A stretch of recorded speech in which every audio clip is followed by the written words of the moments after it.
Hey guys, how's it going? Welcome back to a Zenless Zone video. Earlier today we had the pre-release live stream, and here are the highlights from the live stream. Make sure you stick to the end because there are some interesting information about a lot of free stuff which we can get. So stay tuned for that. With that being said, let's head right into the highlights.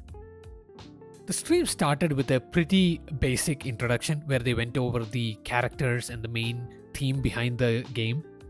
They are still iterating that the game would be a heavy combat oriented as well as a heavy narrative, like story driven oriented game as well, with the option of a skip button. Whoever wants to play through the story, they can. Whoever doesn't want to, they can skip. A pretty unorthodox thing for hoyoverse to do, but hey, they're including a skip button. I don't have any complaints. Next, they go over some of the basic world building aspects of the game. A typical introduction of the story, and they showcase some of the new characters which we are also getting, apart from the ones which we already know from the closed beta test. The ones which you are seeing on the screen right now are some of these new characters which we have seen before in part of the story, but now we are getting them as playable characters. These characters which we are seeing right now, we've already played them before, they were already available before, but with the addition of a bunch of new characters for release, it's pretty exciting to know that it's not just the typical standard list of characters which we know up until now, and we already have new characters in the line. There's I believe they showed 4 or 5 or 6 new characters along with the old ones which we have, which is pretty exciting. I'm pretty hyped for that. The third topic that they talk about is the combat of the game. They, like I mentioned before, they advertised this game as a heavy combat driven game. And for that, they also mentioned that the game will have an easy barrier to entry, as in people who are new to this kind of action RPG combat style games can easily get into the game, but there is a high skill ceiling involved. So people who want to get good at the game have that thing to strive for, achieve for, because if you want to get good at the game, you have to put in the effort, but it's easy to get into. They've incorporated a lot of interesting elements into the game with chained attacks and quick sub mechanics and stuff. So it seems pretty interesting from a viewer perspective, and I would like to see when the game comes out to see how much skill driven the game actually is versus what they actually advertise it to be. Earlier I mentioned that they are releasing new proxies for us to play with. This is one of the new proxies which we are getting. Her name is Piper. She's a physical attribute damage dealer pretty much, and she gradually builds up damage and then release it in a big burst. I'm not an overall fan of her design. Her attacks look cool, but I don't know why hoyoverse is obsessed with kid-like characters. I'm not a big fan of that. Lucy is the next proxy. She's a fire element who buffs the team. I really like her design, the whole baseball bat thingy with spikes and stuff. It looks pretty cool. We have 2 more proxies which they're gonna show. I believe it's Ellen Jo and Jinghuan. Pardon my French, I'm butchering this name, but this is the cop, Jinghuan, whatever her name is. I like her design. It looks pretty cool. It's pretty much like a bursty pistol which transforms into a rocket launcher when she uses her burst, which is pretty cool. I really like this, and she looks pretty hot too.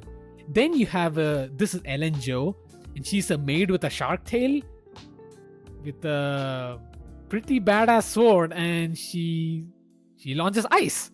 Hey, so she's ice attribute. There you go, Ellen Jo, ice attribute with an attack specialty.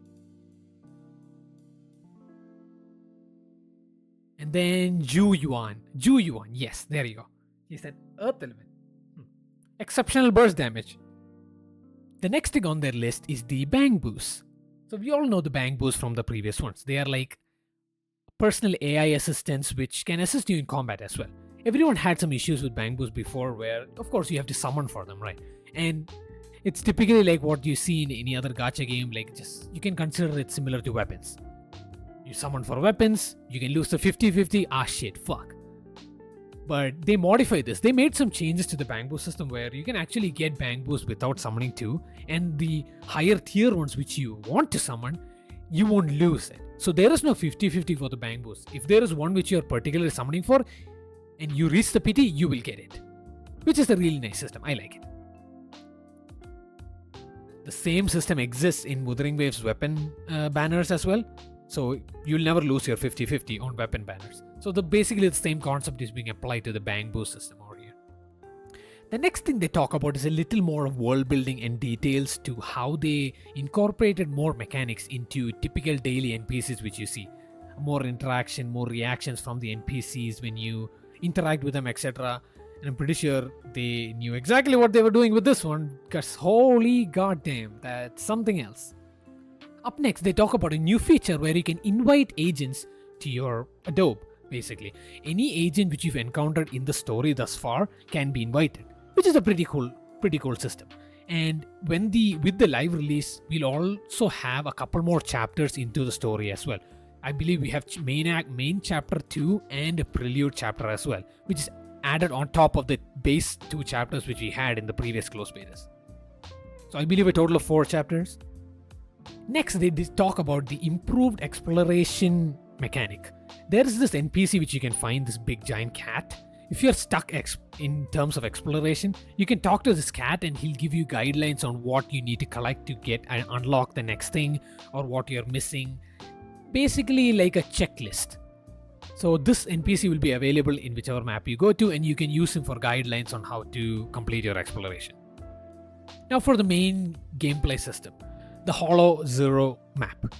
Most players would be spending their time here most of the time. This is where your typical progression takes place. I believe they have revamped the basic grid TV system which we had before. Everybody hated that stuff. I believe they revamped it to a different system where you actually get attributes and buffs and stuff for each stage that you do based on your level. And in each level there are some bamboos which you can get to use for free, and you'll get buffs and other attributes to aid you in clearing those stages as well. It's a good direction from the previous TV system which they were doing, which I absolutely hated. So it's a good thing that they are moving away from that. I'm not sure if they're retaining that in the game in some other form or not. We don't have enough information yet, but this seems like what it's replacing the TV, so which is pretty good. Next thing they do is they also showcase a new boss which is also available for release. This boss looks pretty cool in my opinion, but whoa, what the holy shit, torpedo tits, Jesus Christ, what the. Okay, I don't get this obsession for everything to have giant tits. Everything doesn't need to have giant tits. At least leave monsters alone. Like, holy shit. You know what? I'm not gonna question it. This is the world we've come to. Everything needs to have tits. It is what it is. And finally, for the huge announcement. For the live release of the game, they are giving away 180 free pulls. Of course, 180 free pulls is not just, oh, you log in, you get your pulls. I'm pretty sure that these pulls are locked behind some kind of progression, just like how most gacha games do it. There are 100 pulls for characters and 80 pulls for bamboos. And I'm pretty sure they are locked behind. I'm pretty sure it's going to be a mix of standard and limited pulls. There's also a free redemption code which you can use at the release of the game, which will be on July 4th. Which I'll also leave in the description below so that you can copy and paste it much more easier. Overall, this is a pretty decent pre-release stream. They might, I'm actually hoping that they do an actual release stream and they'll actually drop more stuff in there. But from what I've seen, I'm pretty happy with it. Pretty happy. My biggest concern was the whole TV system. I absolutely hated that thing. I'm glad that they're moving away from it. They're actually listening to people. So we'll see how engaging the combat is going to be, how engaging the story is going to be, and how this game goes on from there. I'm definitely going to be trying this game. I'll definitely cover this game. I'll put some lore stuff from this game too. Well, that's about it. With that being said, hope you guys have a great rest of your day. Smash that like button and consider subscribing to my channel, as I'll be doing a lot of content and I don't want you guys to miss out. With that being said, hope you guys have a great rest of your day, and I'll see you guys in the next one. Peace.